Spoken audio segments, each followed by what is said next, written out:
Hello everyone, welcome you all in my YouTube channel unique aviation. आज की video में हम बात करने वाले हैं अपने सब मॉड्यूल 15 के अगले पार्ट के बारे में। इससे पहले ऑलरेडी हमने 3 पार्ट इसमें बना दिया है। इस वीडियो में हम बात करेंगे कि क्या क्या ऐसे टेक्निक्स हैं जिनका हम वेल्डिंग में इस्तेमाल करते हैं। डिफरेंट टाइप की वेल्डिंग्स जो होती हैं उसमें हम किन किन टेक्निक्स का इस्तेमाल करते हैं।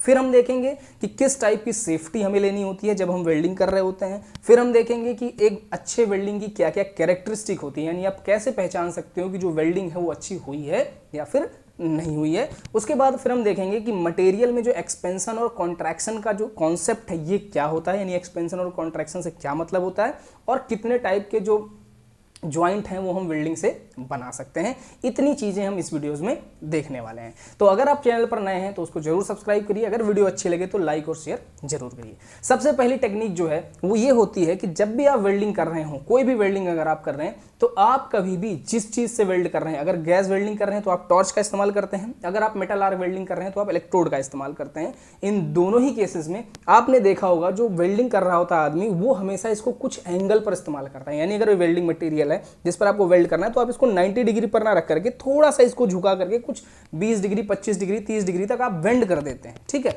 तो इस टेक्निक का क्या मतलब होता है? ये जो सबसे पहला टेक्निक है इसका इस्तेमाल इसलिए किया जाता है कि अगर आप 90 डिग्री पर इसका इस्तेमाल करेंगे तो जो भी मटेरियल को आप वेल्ड कर रहे हैं वो सिर्फ उस जगह पर हीट होगा जहां पर आप इसकी वेल्डिंग अभी कर रहे हो। ठीक है, लेकिन अगर आप इसको थोड़ा सा तिरछा करके इस्तेमाल करोगे, थोड़ा सा बेंड करके इस्तेमाल करोगे तो ये क्या करेगा, अपने आगे वाले पोर्शन को, यानी जहां पर आप वेल्ड कर रहे होते हैं उसके आगे वाले पोर्शन को भी धीरे धीरे करके हीट करता रहता है, जिससे जो आपका वेल्डिंग है वो बहुत ही ज्यादा स्मूथ और यूनिफॉर्म हो जाता है। ठीक है, तो इस टेक्निक्स का हम इस्तेमाल करते हैं।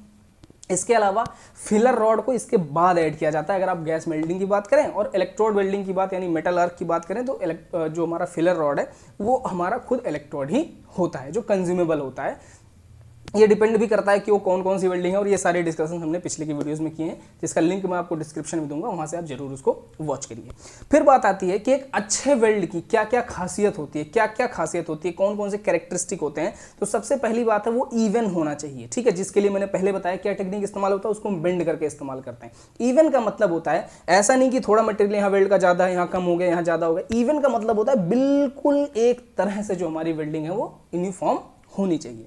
दूसरी चीज है वो कॉन्वेक्स होनी चाहिए। कॉन्वेक्स का मतलब कि वो थोड़ा सा उठा हुआ होना चाहिए, यानी जो मटेरियल है ना वो बाहर की तरफ निकला हुआ होना चाहिए, जैसा कि आपको फिगर में दिख रहा होगा।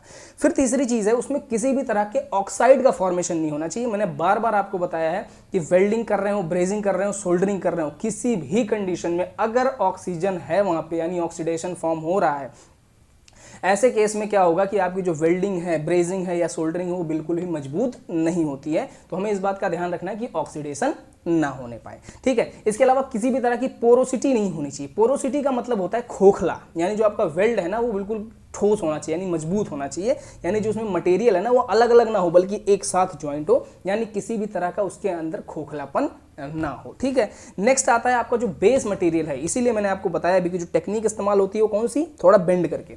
जो आपका बेस मटेरियल यानी जिसको आप बेल्ड कर रहे हो वो किसी तरह से बर्न ना हो, यानी जलने ना पाए, इस बात का हमें ध्यान रखना होता है। ठीक है, इसके अलावा आप आगे बढ़ेंगे तो आपको ऑक्सीएसिटिलीन वेल्डिंग के प्रोसीजर दिए हुए हैं, जिसको मैंने आपको पहले ही वीडियो में पढ़ा दिया था, लिंक आपको डिस्क्रिप्शन में मिलेगा, आप वहां से जाकर के देख सकते हो। फिर इसमें भी यानी ऑक्सीएसिटिलीन में भी इसमें नॉन फेरस और फेरस मटेरियल को अलग अलग तरीके से वेल्ड करने का प्रोसीजर दिया हुआ है, जिसके प्रोसीजर में बहुत ज्यादा अंतर नहीं है और ये बहुत ज्यादा इंपॉर्टेंट नहीं है, इसलिए हम इसको डिस्कशन में नहीं जा रहे हैं, वरना वीडियो जो है बहुत ही ज्यादा लंबी हो जाएगी। अगर आपको एक्स्ट्रा नॉलेज चाहिए तो आप एक बार रीडिंग भी करेंगे तो आपको समझ में आ जाएगा, और मेरी पुरानी वीडियो एक बार जरूर देख लीजिएगा। फिर इसी तरह से जो आपका गैस मेटल आर्क वेल्डिंग है, यानी जिसको हम टेक वेल्डिंग कहते हैं, उसका भी प्रोसीजर दिया हुआ है। उसमें भी दिया हुआ है कि स्टील को कैसे करेंगे, एल्यूमिनियम को कैसे करेंगे, मैग्नीशियम, टाइटेनियम, अलग अलग मटेरियल को आप कैसे कैसे करोगे। तो देखो बेसिक प्रोसीजर सब में सेम है, थोड़ा बहुत अंतर आ जाता है किस बात में, सेफ्टी प्रिकॉशन में, आप क्या क्या सेफ्टी रखोगे। ठीक है, या किस बात का आप अलग से ध्यान रखोगे अगर इसका वेल्डिंग कर रहे हैं, स्टील का कर रहे हैं या टाइटेनियम का कर रहे हैं। ठीक है, बाकी और इसमें कोई बहुत ज्यादा डिफरेंस नहीं है। तो इसका भी प्रोसीजर मैंने पिछले ही वीडियोज में बताया है, तो आप जाकर के वहां से देख सकते हो। ठीक है, बात आती है कि क्या क्या सेफ्टी प्रिकॉशन हमें लेना है। ठीक है, क्या क्या बातों का ध्यान रखना है जब आप किसी भी बिल्डिंग को परफॉर्म कर रहे हो। ठीक है, तो सबसे पहली चीज है जो आपका इक्विपमेंट है वो अवेलेबल होना चाहिए। अगर आप गैस बिल्डिंग कर रहे हो, तो आपके पास सिलेंडर हो, आपके पास और इक्विपमेंट्स हो, टॉर्च हो या होजेस हो, ये अवेलेबल हो। अगर आप मेटल आर्क वेल्डिंग कर रहे हो तो इलेक्ट्रोड हो, आपका होल्डर हो इलेक्ट्रोड का, और इस तरह से जितनी भी आपके इक्विपमेंट्स है वो अवेलेबल होना चाहिए। यानी जुगाड़ वाला काम वेल्डिंग में आप नहीं इस्तेमाल कर सकते। क्यों नहीं कर सकते? क्योंकि आप जानते हैं कि जो वेल्डिंग है इसमें बहुत ज़्यादा हायर टेम्परेचर्स होते हैं, चाहे जिसकी बात करो, आप मेटल आर्क की बात करो या फिर गैस वेल्डिंग की बात करो। दोनों ही केसेस में अगर किसी तरह का एक्सीडेंट या इंसिडेंट होता है तो उसमें बहुत ज़्यादा नुकसान होने के चांसेस होते हैं, डेथ होने के भी चांसेस बहुत ज़्यादा होते हैं। तो इसलिए आपके इक्विपमेंट जो है पूरी तरह से अवेलेबल होने चाहिए, और इक्विपमेंट्स जो है वो आपस में एकदम प्रॉपरली कनेक्ट होने चाहिए। ठीक है, अगर एक भी इक्विपमेंट इधर से उधर यानी उल्टा सीधा आपने कनेक्ट किया तो इसके जो कॉन्सिक्वेंसेज हैं, जो इसके रिजल्ट्स हैं, वो काफ़ी ज़्यादा खतरनाक हो सकते हैं। तो ये रिकमेंडेड होता है, आप किसी भी मैन्युफैक्चरर की जो बुक है अगर आप उठा के पढ़ेंगे तो ये रिकमेंडेड होता है कि अगर आपको पहले प्रीवियस एक्सपीरियंस नहीं है तो आप डायरेक्टली वेल्डिंग ना करें, आप किसी के सुपरविजन में रहकर ही वेल्डिंग करें, ताकि आप चीज़ें सीख सकें और उसके बाद ही आप इंडिविजुअली उस पर काम करें। ठीक है, इसके अलावा जो वेल्डिंग इक्विपमेंट्स हैं, अगर आप मेटल आर्क वेल्डिंग का इस्तेमाल कर रहे हैं तो वो प्रॉपरली ग्राउंडेड होने चाहिए, क्योंकि उसमें हम बहुत ज़्यादा हाई अमाउंट का करंट इस्तेमाल करते हैं। अगर ये प्रॉपरली ग्राउंड नहीं हुआ और कोई भी इक्विपमेंट उसमें डिफेक्टिव हुआ तो जो भी ह्यूमन इसको वेल्डिंग को परफॉर्म कर रहा है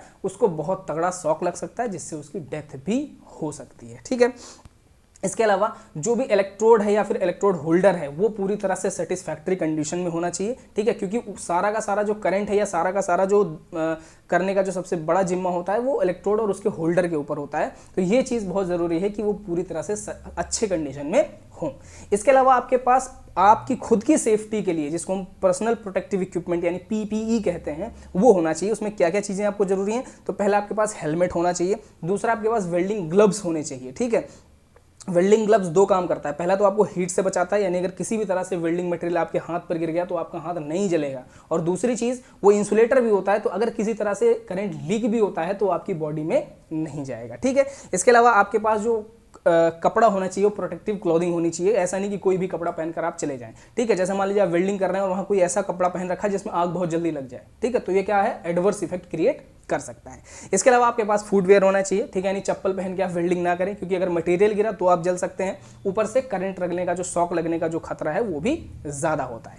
इसके अलावा आपका जो भी एरिया है जहाँ पर आप वेल्डिंग कर रहे हो वो थोड़ा वेंटिलेटेड होना चाहिए, ताकि इन केस अगर गैस वेल्डिंग है या कुछ भी है तो आपको एटलीस्ट प्रॉपर एयर मिल सके। ठीक है, इसके अलावा जो भी इलेक्ट्रोड का इस्तेमाल कर रहे हैं उसका साइज और उसका टाइप ये बहुत ही ज़्यादा जरूरी है। ठीक है, क्यों? क्योंकि किसी भी टाइप का इलेक्ट्रोड आप किसी भी वेल्डिंग में इस्तेमाल नहीं कर सकते हैं। अलग अलग टाइप और अलग अलग साइज के इलेक्ट्रोड्स का ही इस्तेमाल किया जाता है अलग अलग वेल्डिंग में।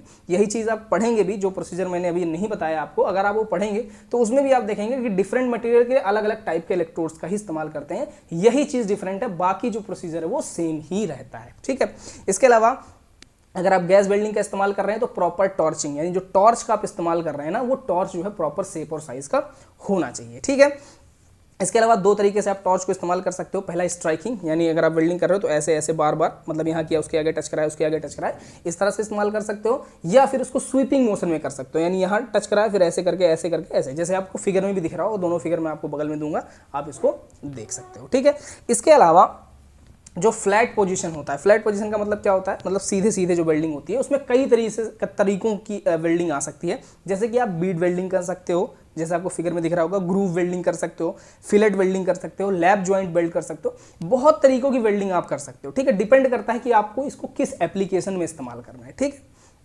ठीक है, इसके अलावा जो वेल्डिंग में आप सावधानियां रखने के लिए मैं आप बार बार इतना कह रहा हूं, वो और ज़्यादा बढ़ जाती हैं जब आप वर्टिकल वेल्डिंग या फिर ओवरहेड वेल्डिंग कर रहे हो। वर्टिकल वेल्डिंग का मतलब ऊपर कहीं पे वेल्ड कर रहे हो आप। ठीक है, जैसे मान लो आप यहाँ हो, यहाँ पे कोई वेल्डिंग करनी है। ओवरहेड वेल्डिंग का मतलब आप यहीं पे खड़े हो, बिल्कुल आपके सर के ऊपर कोई वेल्डिंग करनी है। तो इसमें क्या है, खतरा ज़्यादा होता है कि मटेरियल जो आपके ऊपर गिर जाएगा या शॉक लगने का खतरा, और इसमें कंजेस्टेड एरिया, कम एरिया। ठीक है, तो ऐसे केसेस में आपको जो पर्सनल प्रोटेक्टिव इक्विपमेंट्स हैं वो बिल्कुल 110% उसका इस्तेमाल करना है, उसके बिना आपको नहीं करना है। और दूसरी चीज़ जो आपको यहाँ पर रखनी है वो है एक्सपर्टाइज, यानी किसी भी ऐसे बंदे को इस जगह पर वेल्डिंग ना करने दिया जाए जिसको एक्सपीरियंस कम हो, जिसको ज़्यादा से ज़्यादा एक्सपीरियंस हो उसको इस जगह पर लगाया जाए। ठीक है, फिर बात आती है एक्सपेंशन एंड कॉन्ट्रैक्शन का कॉन्सेप्ट। तो ये तो बहुत ईजी है। ईजी क्यों है? क्योंकि आप देखो, वेल्डिंग करो आप किसी भी तरीके से करो, आप हीट करते हो मटेरियल को, ठीक है, यानी हीटिंग करोगे तो क्या होता है, आपने पहले भी पढ़ा होगा, हीट करने की वजह से जो भी मटेरियल होता है वो एक्सपैंड हो जाता है, यानी बढ़ जाता है, यानी खिंच जाता है, ठीक है, बहुत ज़्यादा लंबाई उसकी जो है बढ़ जाती है, यानी अपनी जगह से वो क्या करता है, अगर ये यहाँ पे है तो ये बढ़ के आराम से यहाँ तक पहुँच सकता है, ठीक है। तो इसमें क्या है, और जब आप उसको कूल करते हो तो फिर क्या होता है, फिर से कॉन्ट्रैक्ट होता है, यानी फिर से सिकुड़ता है, यानी वो फैलता है और सिकुड़ता है। कब? जब हीट अप्लाई करोगे तो फैल जाएगा, अगर जैसे जैसे हीट उसके अंदर से निकलेगा यानी कूल होगा, यानी वो ठंडा होगा, वो धीरे धीरे कॉन्ट्रैक्ट होगा, यानी सिकुड़ जाएगा। तो इसमें हमें क्या ध्यान रखना भाई, ये तो मटेरियल की जिम्मेदारी है, तो यानी मैन्युफैक्चरर ध्यान रखेगा। वेल्डिंग करते समय हमें और आपको ये ध्यान रखना होगा कि किसी भी कंडीशन में जो कूलिंग है या फिर जो हीटिंग है, जैसे आप हीट कर रहे हो या उसे कूल कर रहे हो, इस किसी भी कंडीशन में वो अनइवन ना हो, यानी अलग अलग तरीके से ना हो जाए, अलग अलग जगहों पे अलग अलग रेट से ना हो जाए। क्योंकि इससे क्या होगा, जो मटेरियल है वो अलग अलग जगह पर अलग अलग फैल जाएगा, फिर अलग अलग कॉन्ट्रैक्ट हो जाएगा। तो इससे जो उसका प्रॉपर्टी है, बेसिक प्रॉपर्टी, मजबूती जो है, या फिर फटीग झेलने की जो कैपेसिटी है, या फिर और भी मेलेबिलिटी है, या कोई और भी जो प्रॉपर्टी है, वो डिस्टर्ब हो सकती है, ठीक है। तो मैन्युफैक्चरर भी हाईली रिकमेंड करता है कि जब भी आप वेल्डिंग करो तो उसकी हीटिंग और कूलिंग जो है वो इवन तरीके से होनी चाहिए, यूनिफॉर्म तरीके से होनी चाहिए, ठीक है। जैसे कि आप अगर फिगर में देखो तो यहाँ पर देखोगे, अगर आप स्ट्रेट एज वेल्ड करते हो ना तो थोड़ा सा जगह बीच में छोड़ा जाता है। क्यों? क्योंकि अगर आप वेल्डिंग करोगे ना तो टेम्परेचर बढ़ेगा और वो अपने आप आकर के सिकुड़ जाएगा। यही सेम कॉन्सेप्ट यूज होता है जब आप रेलवे लाइन देखते हो, उनके पटरियों के बीच में भी थोड़ा जगह छोड़ा जाता है, ठीक है।